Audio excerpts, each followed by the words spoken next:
Olá, sejam muito bem-vindos ao segundo episódio da temporada do Aconteceu no Rio Grande do Sul sobre a Guerra dos Farrapos, a Revolução Farroupilha.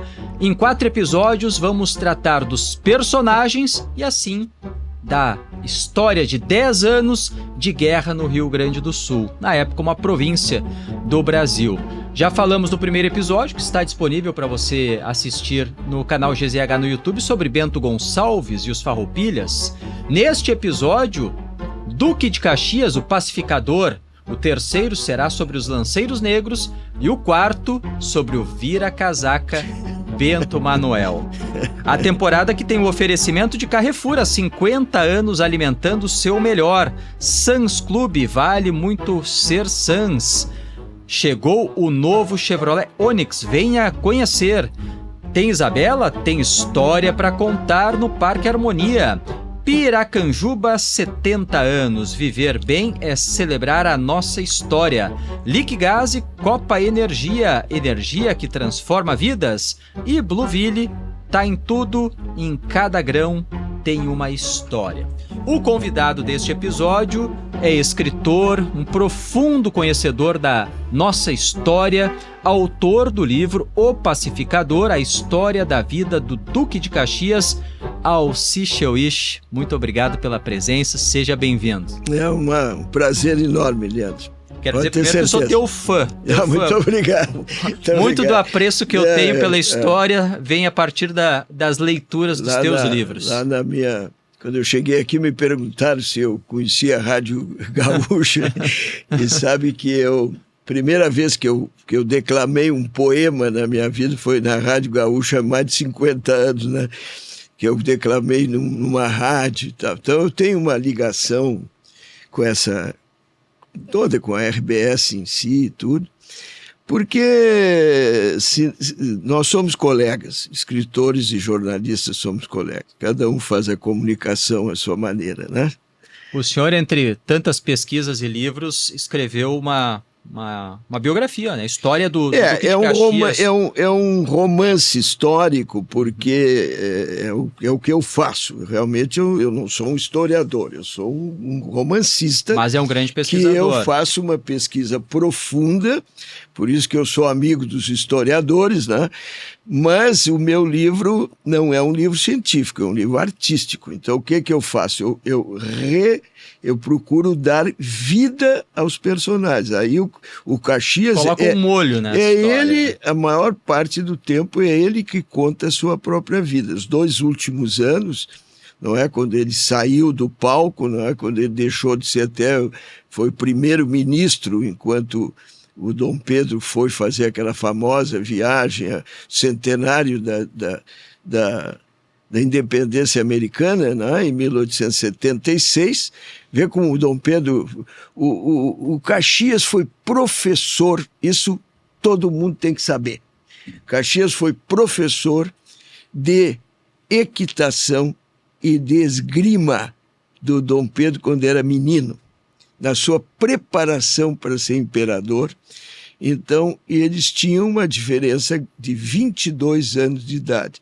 Então, o Caxias já era major do Exército, tá? O pai dele, Francisco de Lima e Silva, era um dos responsáveis pelo governo, não é? E ele, então, foi escolhido. E ele se apegou àquele menino de 7 anos de idade. E o menino se apegou a ele. Então, a história do Brasil, eu contei isso em Brasília agora, lá no Ministério da Defesa, numa palestra que eu fiz, porque eu sou autor de um livro de cada um dos patronos militares. Né? Comecei pelo Santos Dumont, depois o Tamandaré e depois o Caxias. Duque de Caxias é patrono do Exército Brasileiro. Exatamente. Eu vou começar, o senhor eu sou meio agitado. O senhor já foi para essa relação, né, do que nós conhecemos como Duque de Caxias, que é nome de rua, escola, é a cidade no Rio Grande do Sul e fora. Claro. veio para cá, ele era barão. Ele era barão, né? Barão. A gente vai lá para o início, o senhor já falou um pouquinho aí sobre o pai dele, Luiz Alves de Lima e Silva, o nosso Duque de Caxias, nasceu já numa família importante na corte no Rio de Janeiro. Realmente, a família dele era uma família de militares, desde Portugal. Então, até aconteceu, eu começo o meu livro contando que com 5 anos de idade, né, em 1808, ele é de 25 de agosto de 1803, então, em 1808, com 5 anos, o pai o leva para sentar praça no exército. Eu disse, mas com 5 anos... Com 5 anos, como pode? Mas era uma lei militar que permitia os filhos, netos, bisnetos, todos aqueles que tinham que já se apresentarem e começava a contar tempo de serviço. Ele já era. Então para ele, a gente pode dizer, esse aí desde criancinha era militar. Exatamente. Então é interessante, porque no livro eu tive a oportunidade de contar, porque foi no mesmo ano de 1808 que a família real chegou no Brasil. E foi para o Rio de Janeiro. Então, o Rio de Janeiro, sabe quantos habitantes tinha quando a família real chegou lá? 60 mil habitantes. Vila Rica tinha quase 200 mil. Quer dizer, a grande cidade brasileira era Vila Rica, né, que depois virou Ouro Preto. Então, com a chegada da família real, começou a crescer, desenvolver o Rio de Janeiro. Né? E aí, a vida do Caxias começa exatamente nesse momento, quando ele é levado, senta à praça, não é, no regimento em que o avô dele era o comandante, não é? Então o coronel Joaquim de Lima e Silva, e então ele depois vai para a academia militar e faz um aluno laureado. E aí a formação dele mesmo começa já na adolescência ou quando criança já tinha alguma instrução? Só pode entrar só podia entrar na academia militar com 14 para 15 anos. Daí ele vai para a academia. Aí ele vai para a academia e já no primeiro ano da academia ele é laureado e já então começa a se destacar. E por quais qualidades? Quais eram as qualidades dele, além de ter essa vivência familiar? Quando a gente vê a vida do Caxias, vê o seguinte, ó.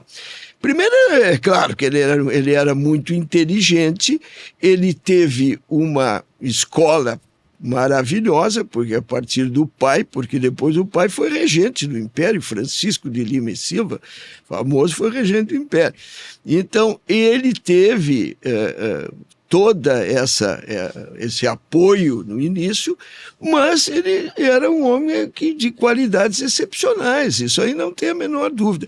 O que ele não era, Leandro, era o Caxias naquele sentido que diz que só olha, pensa que tem uma viseira de cada lado, né?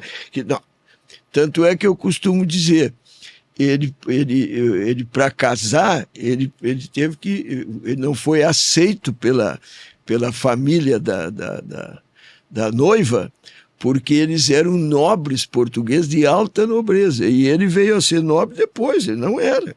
Era família de militares, mas não eram nobres. Então ela recusou. Mas como o irmão dela, da Ana Luísa, gostava muito dele, eles combinaram com o padre. Não era necessidade de autorização da mãe para casar, já tinha idade para isso. Então eles fizeram numa missa normal, na capela onde estava ela, a mãe, os familiares. Quando chegou um determinado momento, eles se levantaram, se dirigiram ao padre e pediram para ser casado. Já estava combinado com o padre? Combinado com o padre. Quer dizer, então se ele fosse Caxias assim, então se a mãe não permitisse, não haveria casamento, entendeu? Outra coisa, ele na campanha depois antes do Rio Grande do Sul, ele ficou famoso como pacificador, porque ele fez a paz das revoluções, foi dos balaios no Maranhão, que foi uma das mais terríveis, né? E ele conseguiu fazer a paz naquela revolução. E quando veio de lá, ele trouxe um indígena, um menino indígena adotivo, que ele criou no Rio de Janeiro. Quase ninguém fala nessas coisas. Imagina naquela época ele adotar uma criança indígena. e que foi até, acompanhou o resto da vida dele. Foi o único filho homem que ele teve. Desculpe, o único filho homem que ele teve morreu muito jovem, e eu não digo mais índio, porque índio é invenção de colonizador, né? Indígena. Esse menino indígena, que chamava-se Luiz Alves, acompanhou até a morte do Caxias. Então, outra é a poeta. Quem é que sabe que o Caxias é poeta? Deixou poesias lindas, inclusive o primeiro amor dele, que foi uma uruguaia. Ele se apaixonou por ela quando estava na campanha do Uruguai. O Uruguai foi o Brasil que ajudou a independência do Uruguai em 1828, e lá ele se apaixonou pela Ângela, né? uma nobre uruguaia lindíssima e tal, e deixou uns versos maravilhosos para ela. Então, ser humano, meu amigo, ser humano. Agora, por que o pacificador? Por isso. Primeiro ele fez a paz do Maranhão, depois ele fez a paz de São Paulo, depois ele fez a paz de Minas Gerais. Então, quando ele veio para o Rio Grande do Sul em 1804... A gente vai entrar nessa parte. Ele tinha 40 anos, ele já era general do Exército, não é? E marquês. Desculpe, Barão. Marquês ele ganhou depois que ele conseguiu a paz aqui no Rio Grande do Sul. A gente já vai falar dessas façanhas do pacificador, mas eu quero um pouco mais dessas curiosidades da época da corte dele, quando ele, por exemplo, ensinava a cavalgar o menino Pedro, que veio a ser o imperador Dom Pedro II. Leandro, tu está tocando na coisa mais impressionante que tem em termos humanos. Eu tive a honra de receber agora, poucos dias atrás, em Brasília, no Ministério da Defesa, eu recebi do ministro a comenda da Ordem da Defesa. Por que recebi isso? Porque eu tenho um livro para cada um. Eu não me propus escrever um livro de cada um, eles foram sendo escritos, e no fim eu me transformei no único brasileiro que tem um livro sobre o Caxias, patrono do Exército, sobre Tamandaré, patrono da Marinha, e sobre o Santos Dumont, patrono da Força Aérea.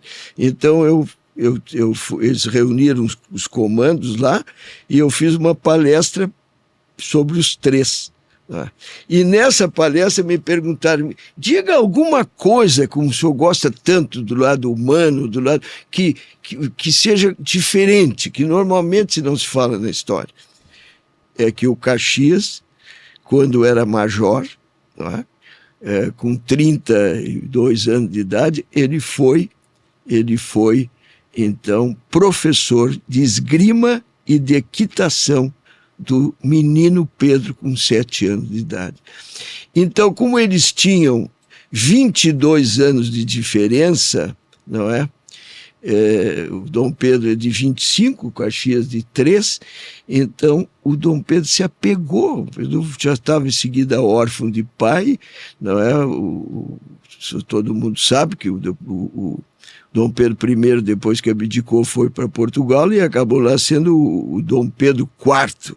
Né? Até tem uma estátua dele em Lisboa, como Dom Pedro IV. Né? Bom, e morreu logo em seguida. Então ele se apegou ao Caxias, se apegou ao Luiz Alves de Lima e Silva e o Caxias a ele. Então isso foi um dos fatores importantíssimos para nós termos esse mapa do Brasil, do Rio Grande do Sul, o Amapá, né, de leste a oeste, 8,5 milhões de quilômetros quadrados e mais o mar. Então, e os outros países de cultura espanhola se multiplicaram. E nós conseguimos essa unidade graças principalmente a essa afeição que o Caxias criou pelo Dom Pedro. O sucesso do Caxias, né, nas intervenções, nas revoltas, naquele período regencial, foi fundamental para termos o Brasil que temos hoje. Exatamente. Por quê? Porque senão, o que aconteceu? O Uruguai era da colônia espanhola, a Argentina era, Chile, Paraguai, etc. Por que não? O Brasil fez praticamente um único país com o território todo ocupado pelo resto da América do Sul, que se dividiu, sei lá, em quantos países. Então, agora, por que isto? Também, é claro, aí tem a parte naval, o Tamandaré, que no livro dele, o Tamandaré e o Caxias eram amigos, e naquela época não havia estradas, não havia pontes, havia um temporal, acabava. Então, as tropas eram levadas por mar, eram levadas por água. Então, também isso é muito importante saber. Agora, por que o pacificador, Leandro? Isso todos nós temos que estar tudo dentro desse livro aqui, tá? Mas o pacificador, por quê?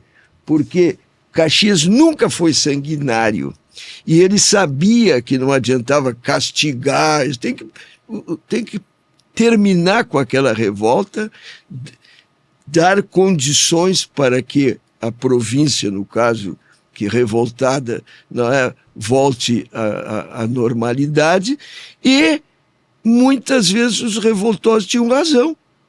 Então, por que houve a revolta do Maranhão?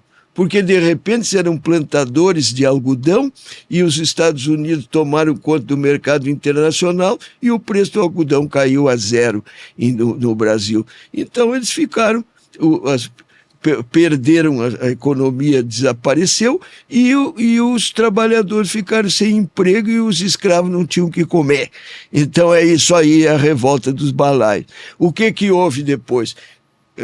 Minas Gerais, São Paulo se revoltaram e ele conseguiu pacificar essas províncias. Claro que ele venceu pelas armas, mas não houve vingança contra os derrotados. Quando eu falo que o Rio Grande do Sul perdeu a Guerra dos Farrapos, ele não perdeu nas armas. Houve um tratado de paz.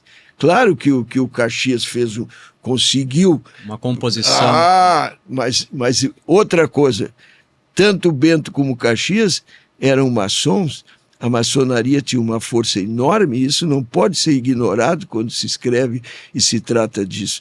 Então, foi o Bento que criou a primeira loja maçônica em Porto Alegre, no Rio Grande do Sul, em 1831, e o Caxias foi maçom pelo Rio de Janeiro. Então, quando eles se encontraram aqui naquele momento, e que a qualquer momento o que ia acontecer? Se não é feita a paz pelo Caxias, hoje, Leandro, nós estamos falando em espanhol aqui, porque o Rio Grande do Sul ia ser invadido por Oribe e Rosas, que eram os dois caudilhos do Uruguai e da Argentina. E não tinha como segurar. Tá? Então, Caxias, ao fazer essa paz honrosa em todos os sentidos, ele conseguiu evitar que o Rio Grande fosse invadido e dominado. Esse militar, Luiz Alves de Lima e Silva, quando ele ganha esse primeiro título do Barão de Caxias, é em referência à cidade lá do Maranhão? Exatamente, porque foi o que aconteceu na cidade de Caxias. Depois que eles dominaram a revolta... Lá era o centro da revolta, Caxias do Maranhão era centro da revolta. Foi onde se localizou no final da revolta, vamos dizer. Houve a revolta, foi em todo o estado de Maranhão, aí o Caxias o Tamandaré também estava lá, era capitão de fragata, ainda estava no começo da carreira, mas ele ficou chefiando a marinha, e o Caxias foi já como coronel para governador, como presidente da província do Maranhão. Então eles se uniram os dois e conseguiram então ir vencendo os revoltosos, os balaios foram vencendo até que ficou um núcleo em Caxias. E ali tinha mais de 2.000 revoltosos e o Caxias conseguiu cercá-los e, em vez de os matar, que é o que acontecia não é, em tantos lugares do mundo, ele propõe a rendição por uma paz honrosa, pelo perdão e volta à normalidade, sem vinganças e sem nada disso. Então, ele como a primeira paz que ele conseguiu mesmo, difícil, foi lá. Quando ele voltou, não é? Aí o Dom Pedro, que tinha sido coroado, não é? Recentemente lhe deu o título de barão. Ele foi promovido a general, que chamava-se brigadeiro na época, brigadeiro, e depois ia a barão. E depois disso, então, ele pacificou, como falei, São Paulo, pacificou Minas Gerais, e faltava o Rio Grande do Sul. Daí a gente vai chegar ao ano de 1842, a chegada do já então Barão de Caxias. Exatamente. A Porto Alegre no final daquele ano, com a missão de governar e pacificar, pôr um fim à revolta. Porto Alegre, 9 de novembro de 42. É quando ele chegou a Porto Alegre. Página 170. Então tá aqui. Aqui eu conto quando ele chega. Então, qual é? Vou ler só um pouquinho assim, para o leitor sentir como é o que é o romance histórico. Luiz acorda com a boca seca. Por alguns momentos não se dá conta de onde está. Seu primeiro sono é sempre profundo. Move-se sobre o colchão duro e a cama estala. Ainda um fiapo de esperança que esteja em sua casa, no Rio de Janeiro. Goza segundos de dúvida. Também lá os grilos cantam fortes, mas na Tijuca ele não sente esse cheiro de mofo, nem ouve a correria dos ratos no forro. Ratos, teia de aranha, indisciplina, tudo reunido no Palácio do Governo. Nome pomposo demais para esse casarão que domina o ponto mais alto da Rua da Igreja, na muito leal e valerosa cidade de Porto Alegre. Então eu começo com ele quando ele desperta de madrugada no casarão antigo, que era no Palácio de Barro, que chamava. O antigo palácio, não é o mesmo, para contextualizar, não. Lugar é o mesmo lugar, mas não é o mesmo do Piratini. O Piratini ganhou esse nome por causa da Revolução Farroupilha. Piratini era a capital, primeira capital. E daí a gente já está falando do período republicano da construção do Piratini. Então, o que ele explica aqui? Aí eu começo no pensamento dele, ele vai recordando uma série de coisas, e ver quantos dormiram naquele colchão antes dele, desde a Revolução. 12 presidentes da província dormiram naquele colchão. 12 passaram e não conseguiram solucionar. De 35 a 42. 7 anos, 12 presidentes afundaram aquele colchão e não conseguiram resolver. O que eles erraram? No que eles precisam? Então ele começa a pensar. E pensar o seguinte: o gaúcho, que naquela época não se usava muito essa palavra, era pejorativa, o rio-grandense, não é? Ele é um grande soldado a cavalo. Desceu do cavalo, não é a mesma coisa. Tu vais falar dos lanceiros negros, o que eram os lanceiros negros? Cavalarianos, todos. Não é? Então, ele diz, só há uma maneira de eu começar isso sem combate frontal. Eu tenho que tirar os cavalos deles. Da onde eles têm cavalos? Então ele começou a mandar comprar todos os cavalos que encontrasse no Rio Grande do Sul e na fronteira do Uruguai. Quando faltava o cavalo, comprava na fronteira do Uruguai. Então, em questão de um ano, não houve uma reposição de cavalo para os farrapos. E ao mesmo tempo ele para as tropas tinha cavalos. Claro. Então isso foi um dos pontos inteligentíssimos dele. Outra coisa que ele fez, ele tomava uma cidade. A primeira cidade que ele tomou foi Cachoeira. Tomou a cidade de Cachoeira. Tá. Então o que ele fez? Ele chamou, nós não vamos sair, nós vamos deixar um núcleo aqui cuidando da cidade. Mas não vai haver nenhuma crueldade, nada que fosse coisa. E chamou as mulheres e disse, eu preciso mandar costurar uniformes para os meus soldados. O que ele queria? Ele queria que elas trabalhassem. Então mandou vir fazendas e tudo, e elas costuraram. E garantiu a paz naquela cidade, garantiu emprego para as mulheres. Aí os meninos de 15 anos que já iam se apresentar voluntários... A mãe dizia não. Deixou. Olha isto que tem que pensar no Caxias. Não é só lá no campo de batalha, puxou a espada, que ele era valente mesmo. mas ele encontrou os caminhos, respeitava Bento Gonçalves, o Bento Gonçalves era coronel do Exército Brasileiro, foi herói mesmo, ganhou todas as promoções dele por heroísmo em batalha. Então, não, e era irmão maçom dele também. Então tinha que procurar, ele foi empurrando os farroupilhas em direção à fronteira oeste. Tá? Tanto é que a capital em 42 ficou em Alegrete, tá? Depois voltou, ficou só foi empurrando, até que em 44, não é? Depois tu vai ter aí o famoso Cerro dos Porongos, aquela questão que nós não vamos, se quiser eu dou minha opinião também, mas a realidade é que eles conseguiram no final de 43, 44, eles conseguiram, no final de 44, conseguiram fazer, não é, um conjunto com o Caxias e o Bento, conseguiram acertar um projeto de pacificação. E isto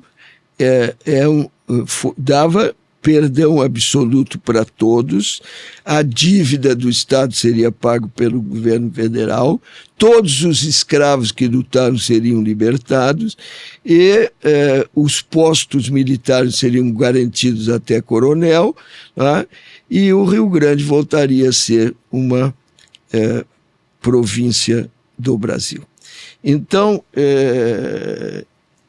como ele conseguiu isso? Através da negociação, através de vencer tudo que é batalha, derrotar, eliminar o inimigo. Então, no final, tá, há um aspecto muito bonito que eu faço questão aqui, ó. Aqui, ó. No final, há um momento aqui espetacular. Quando ele... Ó, é assinada a paz. Vale a pena isso aqui, ó. Vale a pena.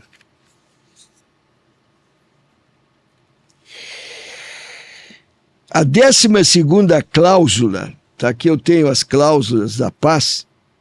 É interessante, não sei se nós temos... Como é que nós estamos de tempo? Quando a gente falar um pouco mais do tratado, a gente tem bastante tempo ainda, eu vou ler as 12 cláusulas. Se está aqui as 12 cláusulas. Uhum. Então, é bom... tu queres ler ou tu quer que eu leia? Eu acho que a gente pode... antes de chegar no tratado, eu gostaria de falar um pouquinho dessa estratégia, porque ele também teve algumas decisões importantes. Uma delas até vai ser um episódio que a gente vai ser o nosso quarto episódio, que é o Vira-Casaca Bento Manuel Ribeiro. Quando ele está aqui, ele consegue mais uma reviravolta e o Bento Manuel passa novamente a lutar ao lado dos imperiais. Já estava. Já estava? Ele já estava. Só que aí o Bento Manuel com o Caxias não tem nenhuma... Ele estava lá, mas é daquela maneira. Eu acho que é muito complicada a história com o Bento Manuel Ribeiro, tá? Mas ele nunca foi homem de confiança do Caxias. Não era de confiança. Não era de confiança do Caxias. Contou com a ajuda dele, mas não era assim... Mas não foi... Não é, quer dizer... Não, ele sabia com quem estava tratando? Ele sabia com quem estava tratando, que a qualquer momento podia virar casaca de novo, não é? Então, não, nesse caso não é. A estratégia fundamental dele se fez através da maçonaria. Essa é a principal. Por quê? Porque onde ele tinha condições de tratar com o Bento, e o Bento tinha confiança absoluta que não ia ser traído, que não ia, de repente, vai se encontrar os dois, e aí, como é que pode? Nós estão em guerra há quase 10 anos, quer dizer, então, a realidade é que o fato de ser usada a maçonaria foi fundamental. Esta dos cavalos, tá, é absoluta, Leandro, não tem a menor dúvida. No momento que foi diminuindo a cavalhada e não tinha de onde tirar mais, não é? Então, aí que os farroupilhas começaram a perder as batalhas, tá? Então, outra coisa, da onde tirar munição. A fronteira do Uruguai estava cada vez mais difícil, porque o Uribe não estava dando mais apoio. Então, o que ele queria era o Uribe no Uruguai e o Rosas na Argentina, era fazer um acordo com os farroupilhas para poder apoiar a luta dos farroupilhas contra o Império. Mas depois que eles estivessem aqui dentro, ninguém mais tirava. Como nós chamamos os castelhanos, ninguém ia tirar aqui de dentro. Então, o que aconteceu? Esta negociação do Caxias foi fundamental, porque até a munição também estava escasseando, cada vez estava mais difícil. E houve uma cisão, que isso aqui é absoluta fundamental, e não é o Caxias, aí é o destino, né? Houve uma cisão entre os farroupilhas quando houve o famoso duelo do Bento Gonçalves com o Onofre Pires, que eles eram primos, o Onofre era companheiro desde o início da Revolução, porém o Onofre era favorável à união com os uruguaios e argentinos, que pedia ajuda para eles e segurar. E o Caxias não era. E o Bento? Desculpe, o Bento não era. Então, e tinham outros litígios, e acabou que o Onofre faz uma acusação absurda, chamando de ladrão e tudo mais, e o Bento, embora fosse 11 anos mais moço e o Onofre era um gigante, o Bento era um homem de estatura média, esguio e tal, mas era um grande espadachim. Então, eles duelam. Eu tenho até um poema sobre isso, só vou dizer o primeiro verso. Bento Gonçalves sereno saúda Onofre com a espada.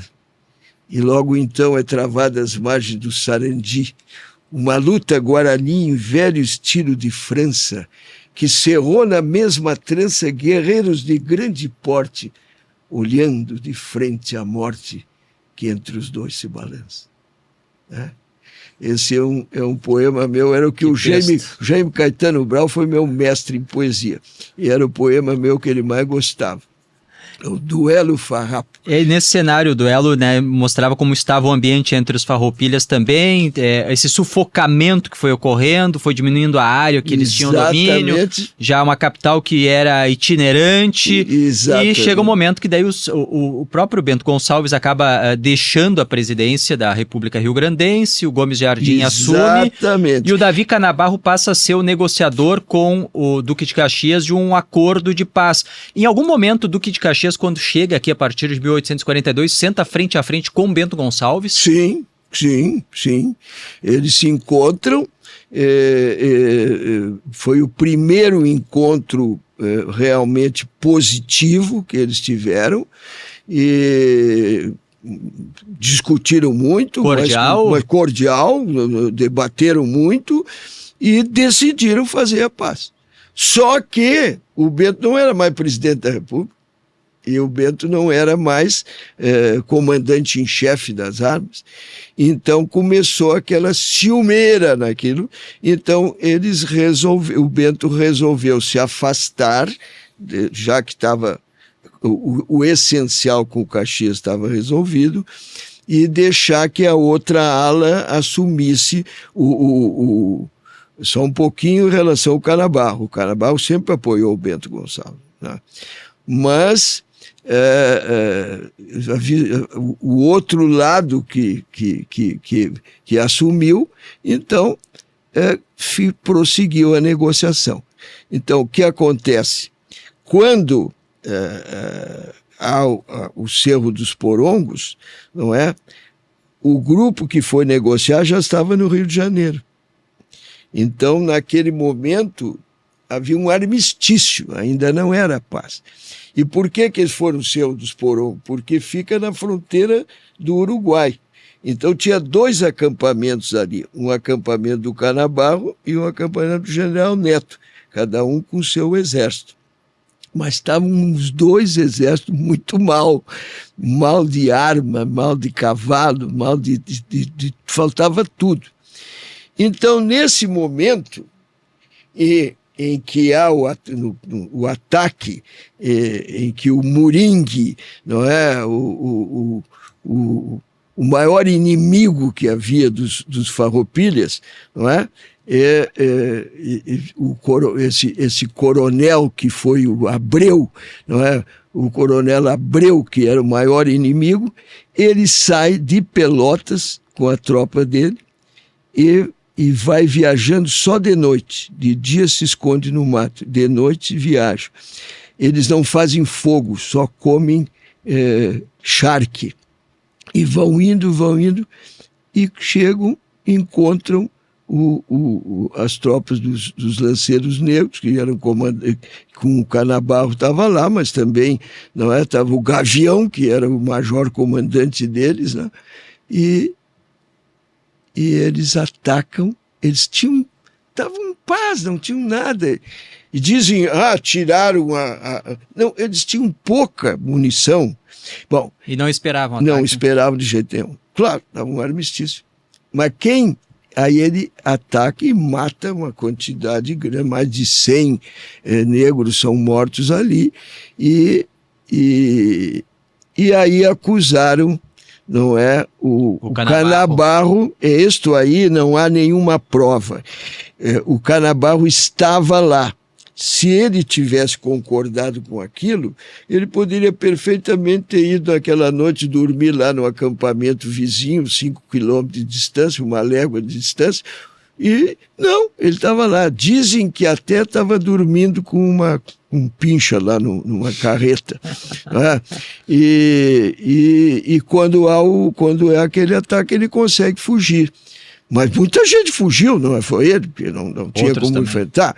Então, não há prova nenhuma que o Canabarro fosse cúmplice disso, e fizeram uma carta que o Caxias teria mandado, e essa carta tem uma assinatura falsa, está no Museu do Rio de Janeiro, tá, da Biblioteca Nacional, está lá, quem quiser pode ver, e a assinatura não é do Caxias, é falsa.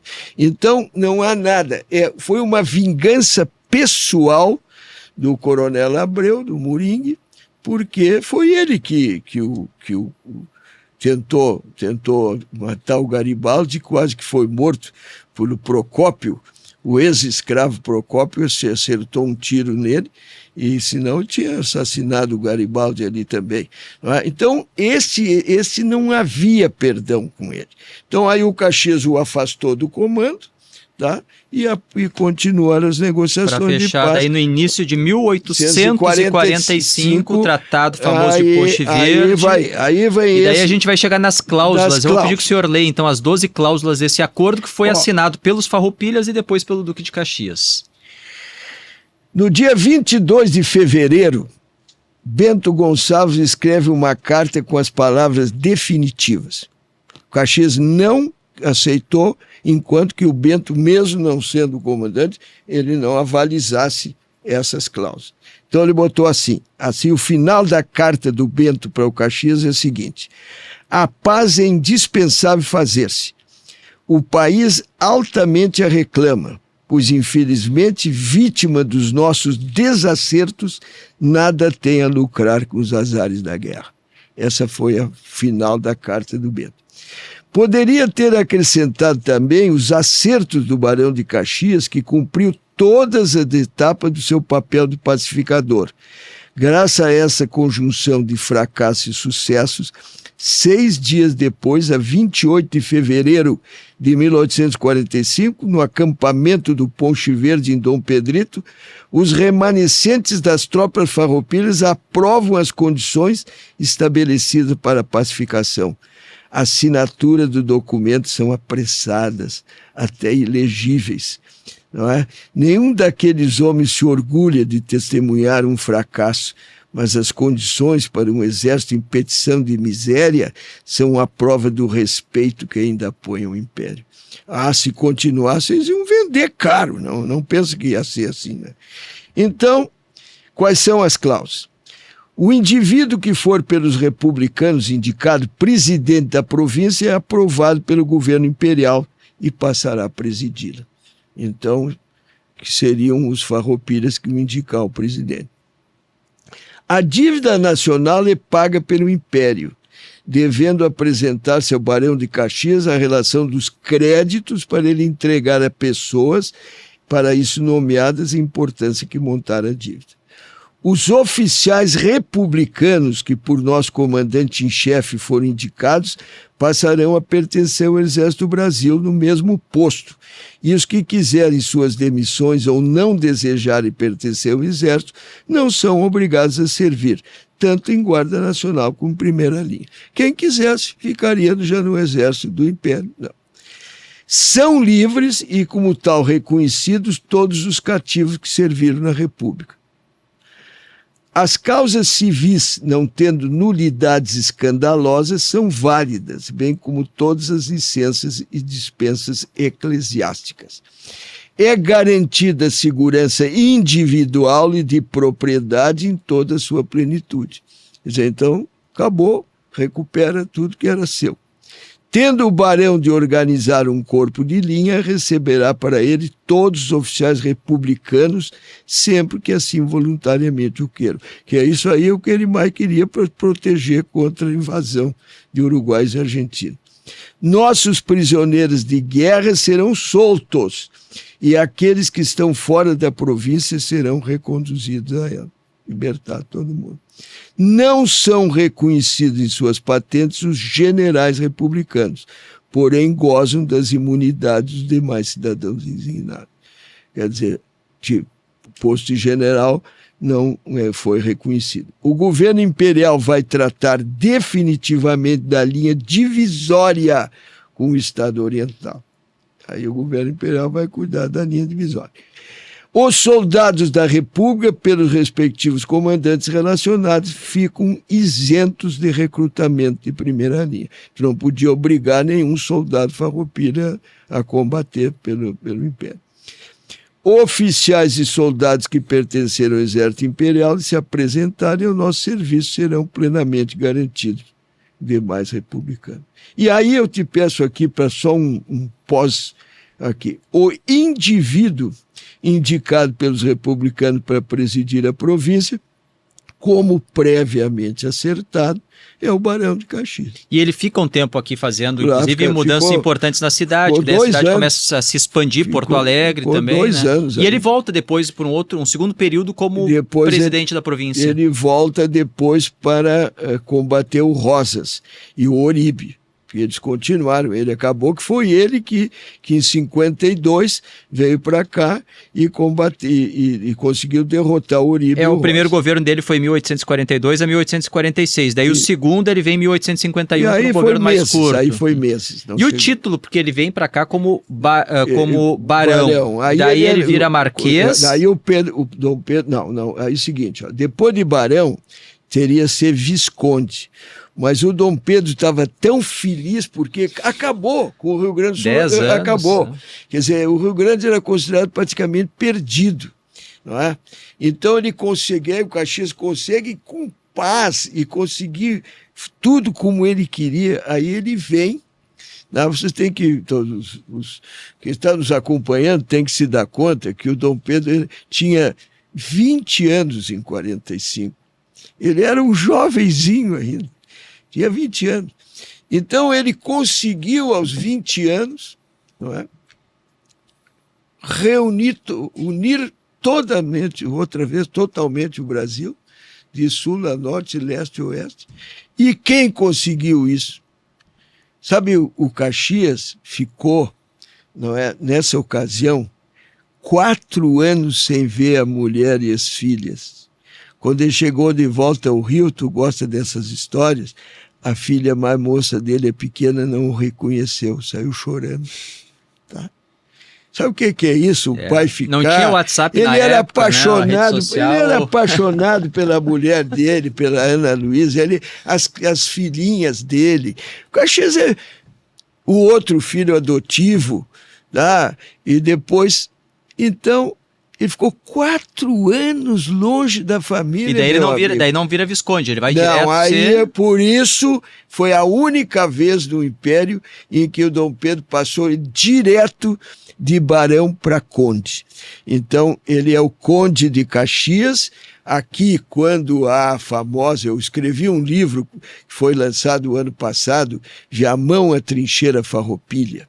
Tá, eu também, o livro é meu, mas recomendo para quem quer saber mais sobre essas histórias, porque aí, nesse livro eu conto quando o Caxias vai com o Dom Pedro, aí ele é o conde de Caxias, e vai então à missa na igreja de Viamão. Né?